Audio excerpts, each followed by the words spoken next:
Donc, toujours au niveau de l'humain. Donc, voilà, je vois un tableau qui signifie, qui décrit une histoire. D'après ce que je vois, si je ne me trompe pas, là sur le cheval, c'est Kousseïla, c'est Axel. Axel est en bataille, pendant une bataille, aux frontières de la Tunisie. Donc, ce qu'on voit ici, c'est contre l'armée omeyyade. Contre l'armée omeyyade.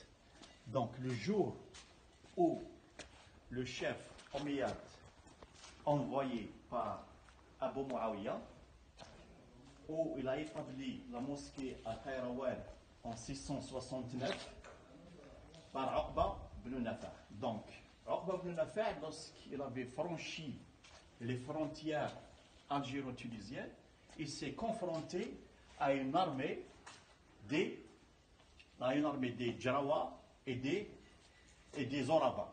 Donc, là, ce qu'on voit, c'est Kousseïla contre l'armée omeyyade. Voilà, on peut les décrire, on peut voir un cheikh. Voilà. Donc, voilà, il fait la prière. Donc, logiquement, c'est contre l'armée omeyyade. Mais, ce qui est intéressant ici, pour faire face, pour l'arrêt des Omeyyades, l'armée omeyyade à franchir le territoire, à l'époque c'était Temzra, donc il s'est associé avec les Byzantins à l'époque, après la chute de l'Empire romain d'Occident. Voilà ce qu'on voit ici. Et là, il y a un tombeau. Là, c'est un tombeau. Donc, là, tombeau, soit le tombeau de Madrassen, qui se trouve à Betna, soit le tombeau de la Mauritanie césarienne. Donc, on n'arrive pas exactement à déchiffrer. Mais, on peut voir ça, ces traits-là, ces vides, qui ressemblent à des croix. Donc, on peut appeler ça, c'est le tombeau royal de la Mauritanie césarienne. Ça a été construit par Juba II pour sa femme Sélénée. Et Sélénée, c'est la fille de Cléopâtre. Donc, là, je ne vais pas vraiment m'étaler sur l'histoire de ça. C'est se trouve à Tipaza. Voilà, exactement. On continue à sillonner. Ici, on voit une carte d'Algérie avec un croquis, etc.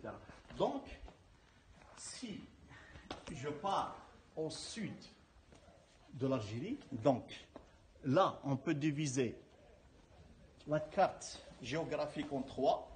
On va la diviser en atlas terrien, en atlas saharien et le massif de Hogar. Donc, on a l'atlas terrien, on va le diviser en trois aussi. On aura le Loranais, le central et le constantinois. Et le Sahara, l'atlas saharien, on a Djebel Amour, ou l'Ednaïd, etc. jusqu'au Jaras, jusqu'à arriver aux frontières de la Tunisie, Djebel Memcha. Mais ce qui est intéressant ici, là, on va le diviser en deux. On a l'Aga, c'est